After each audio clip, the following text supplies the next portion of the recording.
نحمدہ ونصلی علی رسولہ الکریم اعوذ باللہ من الشیطان الرجیم بسم اللہ الرحمن الرحیم۔ میرے پیارے بھائیو، بزرگوں، دوستوں اور پیاری بہنوں، السلام علیکم ورحمۃ اللہ وبرکاتہ۔ سدا خوش رہیں اور ہمیشہ پھولوں کی طرح مسکراتے رہیں، آمین ثم آمین۔ دوستو، زیادہ کامل ایمان والے بن جائیے۔ حضرت محمد مصطفیٰ صلی اللہ علیہ وآلہ وسلم کا پاک ارشاد ہے کہ مسلمانوں میں زیادہ کامل ایمان اس کا ہے جس کے اخلاق زیادہ اچھے ہیں۔ سنن ابو داؤد 4682۔ دوستو، اللہ سبحانہ وتعالی نے ہمیں ایسے نبی کی امت میں پیدا فرمایا ہے جن کا نام حضرت محمد صلی اللہ علیہ وآلہ وسلم تھا، اور دوستو آپ صلی اللہ علیہ وسلم کے اخلاق سب سے بلند تھے، جن کے بارے میں اللہ کریم خود فرماتے ہیں، بسم اللہ الرحمن الرحیم، اِنَّكَ لَعَلَىٰ خُلُقٍ عَظِيمٍ، بے شک اے محمد صلی اللہ علیہ وآلہ وسلم آپ کے اخلاق سب سے عظیم ہیں۔ دوستو، قرآن نے اخلاق کی 3 قسمیں بیان فرمائی ہیں: اخلاق حسنہ، اخلاق کریمانہ اور اخلاق عظیم۔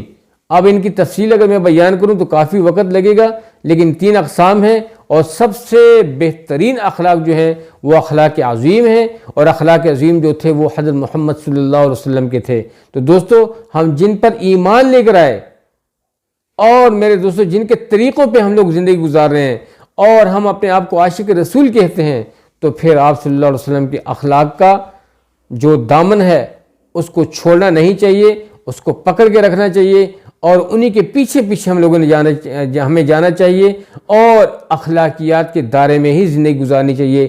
اللہ کریم ہمیں محمد صلی اللہ علیہ وسلم کے مبارک طریقوں پہ زندگی گزارنا نصیب فرمائے، اور اسی طریقے سے ہمیں کامل ایمان والا بنائے اور اچھے اخلاق والا بنائے، تاکہ ان لوگوں میں ہم بھی شامل ہو جائیں جن کے اخلاق زیادہ اچھے ہوتے ہیں اور جو لوگ اللہ کو زیادہ پسند ہیں۔ تو دوستو، امید ہے کہ آپ لوگوں کی ویڈیو اچھی لگی ہوگی، سب کے ساتھ شیئر کریں، سب کو بتائیں، نبی صلی اللہ علیہ وسلم کی حدیث کو سب کے ساتھ شیئر کریں، کیونکہ آپ صلی اللہ علیہ وسلم نے فرمایا کہ بہترین یعنی کہ سرسبز و شاداب رہے، کامیاب رہے، خوش رہے، آباد رہے، اور ہر قسم کی آفات و بلیات تکلیفات سے محفوظ رہے وہ شخص جو میری احادیث کو دوسروں تک پہنچاتا ہے۔ تو امید ہے آپ سب سے شیئر کریں گے، سب کو بتائیں گے، جس طریقے سے بھی ہو سب کے ساتھ شیئر کریں اچھی باتیں۔ اللہ سبحانہ وتعالی ہمیں عمل کرنے کی توفیق عطا فرمائے۔ جزاکم اللہ خیر۔ السلام علیکم ورحمۃ اللہ وبرکاتہ۔ جیت رہیں، آباد رہیں۔